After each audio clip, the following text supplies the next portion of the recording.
আসসালামু আলাইকুম স্যার। ওয়ালাইকুম আসসালাম। আমার নাম হলো SK রন্দর্নে, deputy engineer, government of Maharashtra, water supply department. আমি একজন অমুসলিম, নন মুসলিম। আমার প্রশ্নটা হলো যে আমাদের এই পৃথিবীতে কেন এত ধর্ম সৃষ্টি হয়েছে? আমাদের চারপাশে এত বেশি ধর্ম কেন? এখানে একটা সেন্টেন্স লেখা আছে পিস টিভি লোগোর নিচে, যে পিস টিভি মানবতার সমাধান। এখানে আমার মতামত হলো এই, যে শান্তির জন্য জ্ঞান আর বিজ্ঞতার প্রয়োজন। ধন্যবাদ। ভাই একটা প্রশ্ন করলেন যে পৃথিবীতে এত ধর্ম কেন, এটা প্রথম প্রশ্ন।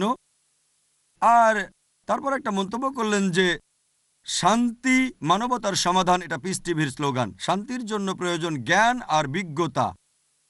আমি আপনার সঙ্গে একমত। আপনার প্রশ্নের প্রথম অংশটা নিয়ে যদি বলি যে পৃথিবীতে কেন এত বেশি ধর্ম, আমাদের বুঝতে হবে যে সর্বশক্তিমান ঈশ্বর, আমাদের স্রষ্টা আল্লাহ সুবহানাহু ওয়া তাআলা পাঠিয়েছেন মাত্র একটা ধর্ম। আল্লাহ পবিত্র কোরআনে বলেছেন, সূরা আলে ইমরান অধ্যায় নম্বর 3 আয়াত নম্বর 19, ইন্নাদ-দীনা ইনদাল্লাহিল ইসলাম। একমাত্র ধর্ম, একমাত্র জীবন দর্শন যেটা আল্লাহ তাআলার গ্রহণযোগ্য, সেটা আল্লাহ তাআলার কাছে আত্মসমর্পণ করা। আল্লাহ তাআলা মাত্র একটা ধর্মই পাঠিয়েছেন। আর যত নবী রাসূল পৃথিবীতে এসেছেন, যেমন ধরেন আদম, ইব্রাহিম, মুসা, ঈসা, মুহাম্মদ, ওনারা সবাই শান্তিতে থাকুন, তারা মানুষকে একটা শিক্ষাই দিয়েছেন, আল্লাহর কাছে আত্মসমর্পণ করা। এখন আরবি ভাষায় যদি কেউ আল্লাহ তাআলার কাছে আত্মসমর্পণ করে তাহলে তাকে বলা হয় মুসলিম। আর ইসলাম, এই আরবি শব্দটার মূল আরবি শব্দটা হচ্ছে সালাম, যার মানে শান্তি। এর আরেকটা মূল আরবি শব্দ হচ্ছে সিলম, যার মানে আল্লাহ তাআলার কাছে নিজের ইচ্ছাকে সমর্পণ করা। তাহলে এক কথা ইসলাম মানে আল্লাহ তাআলার কাছে আত্মসমর্পণের মাধ্যমে শান্তি অর্জন করা। তাহলে আমাদের স্রষ্টা আল্লাহ তাআলা পাঠিয়েছেন মাত্র একটাই ধর্ম। তবে সময় বদলানোর সাথে সাথে ধর্মগ্রন্থগুলোও বদলে গেছে, বিকৃত হয়ে গেছে, নতুন জিনিস ঢুকেছে।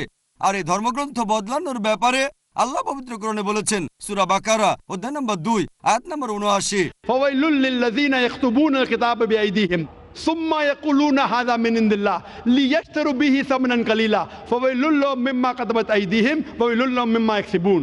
দুর্ভোগ তাদের যারা নিজ হাতে কিতাব রচনা করে আর বলে এটা আল্লাহর নিকট হতে। তারা এটা বলে তুচ্ছ মূল্য প্রাপ্তির জন্য। তাদের রচনার জন্য শাস্তি তাদের, যা উপার্জন করে সেজন্য শাস্তি তাদের। আল্লাহ তাআলা পাঠিয়েছেন অনেক আসমানি কিতাব, অনেক ইনস্ট্রাকশন ম্যানুয়াল। সময় বদলানোর সাথে সাথে এই ইনস্ট্রাকশন ম্যানুয়াল, আল্লাহর এই আসমানি কিতাব বদলে গেছে। যখন কোনো কিতাব বিকৃত হয়ে গেছে, আল্লাহ নতুন রাসূল পাঠিয়েছেন আর নতুন কিতাব। এইভাবে অনেক দিন চলেছে। তারপর আল্লাহ পাঠালেন সর্বশেষ ও চূড়ান্ত নবী মুহাম্মদ সাল্লাল্লাহু আলাইহি সাল্লামকে, আর সর্বশেষ ও চূড়ান্ত আসমানি কিতাব কোরআন নাজিল করলেন। এর আগে যেসব নবী রাসূল এসেছিলেন, আমাদের প্রিয় নবী মুহাম্মদ সাল্লাল্লাহু আলাইহি সাল্লাম বলেছেন যে আল্লাহ তাআলা এই পৃথিবীতে 1,24,000 নবী রাসূল পাঠিয়েছেন। পবিত্র কোরআনে মাত্র 25 জনের নাম বলা হয়েছে, অন্যদের নাম আমরা জানি না। হতে পারে একজন প্রশ্ন করেছিল, আপনি কি মনে করেন, একজন হিন্দু আমাকে এই প্রশ্নটা করেছিল, আপনি কি রামকে আল্লাহর রাসূল বলে মানেন, অথবা শ্রীকৃষ্ণকে কি আল্লাহর রাসূল বলে আপনি মানেন? আমি বলবো, যেহেতু নামটা কোরআন হাদিসে উল্লেখ করা নেই, আমি জানি না।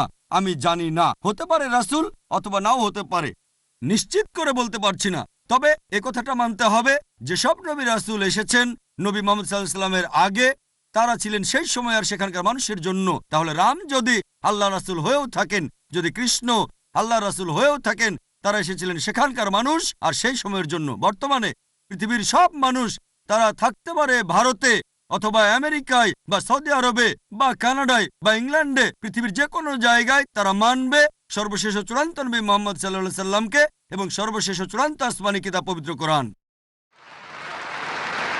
আল্লাহ আমাদের কথা দিয়েছেন সূরা হিজর অধ্যায় নম্বর 15 আয়াত নম্বর 9, যে আমি কোরআন অবতীর্ণ করেছি, সেটা আমি সংরক্ষণ করব। তাহলে আল্লাহ তাআলা পাঠিয়েছেন মাত্র একটা ধর্ম, সেটা হচ্ছে আল্লাহ তাআলার কাছে আত্মসমর্পণ করা। ইসলাম মানে আল্লাহর কাছে আত্মসমর্পণ করার মাধ্যমে শান্তি অর্জন করা। আর আপনি বললেন জ্ঞান এবং বিজ্ঞতা দিয়ে শান্তি অর্জন করা যায়। হ্যাঁ, কার কাছ থেকে জ্ঞান? সবচেয়ে সেরা কে? আল্লাহ তাআলা, আমাদের স্রষ্টা। কে সবচেয়ে জ্ঞানী?